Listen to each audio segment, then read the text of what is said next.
এই এলাকায় একটা আশ্রম কেন্দ্র আমরা ইতিমধ্যেই জানি, আপনারা জানেন, এর আগে আমরা জানতাম।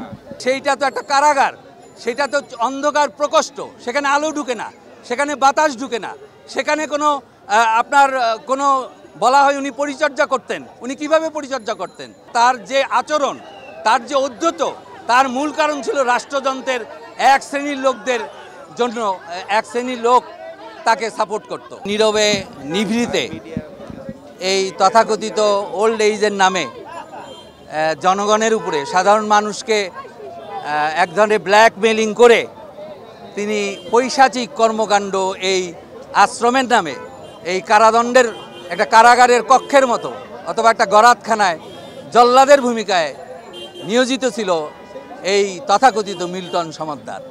আমাদের সৌভাগ্য যে আমাদের মিডিয়া এবং জনগণ আজকে এই ব্যাপারে মিডিয়া জনগণের কাছে উল্টা চোখ খুলে দিয়েছে। আমরাও আগে পিছে জানতাম, কিন্তু সে আসলে মানুষের সারা বাংলাদেশ, শুধু এই এলাকা বলে কথা না, এই এলাকায় তো সেই আশ্রয় কেন্দ্রটা খুলেছে।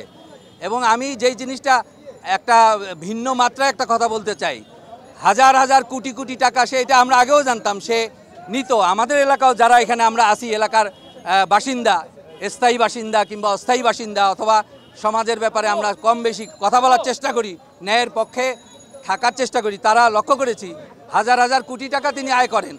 এবং তিনি বলেন যে আমরা রাস্তাঘাট থেকে একদম চোখ নাই, তার হাত নাই, এই ধরনের অসহায় মানুষদেরকে, বৃদ্ধাদেরকে তুলে এনে তিনি এদের রক্ষা করতেন। যদি তাই হয়, একটা সাধারণ কথাই বলি, আপনারা যাই দেখেন যে সেইটা তো একটা কারাগার, সেটা তো অন্ধকার প্রকোষ্ঠ, সেখানে আলো ঢুকে না, সেখানে বাতাস ঢুকে না, সেখানে কোনো আপনার কোনো বলা হয় উনি পরিচর্যা করতেন, উনি কিভাবে পরিচর্যা করতেন? আমরাও অনেক সময় আমাদের ভাই ব্রাদার যারা আছেন এখানে, অনেকে তার সাথে নানা ব্যাপারে এলাকার অনেক লোকের সাথে গণ্ডগোল হতো, সমস্যা সৃষ্টি হতো।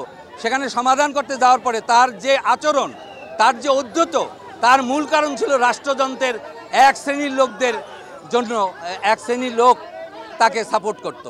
তো আজকে আমরা তার এই বিষয়টা জানলাম। এখানে অনেক ভিকটিম আছে, আমাদের এখানে অনেক লোক আছে না, সেটা আমরা চাই যে সমাজ কল্যাণ অথবা সরকারের সংশ্লিষ্ট সংস্থার মাধ্যমে এই যে মানুষগুলো আছে যারা এখানে অথবা সাভারে, তারা যাতে কষ্ট না পায়।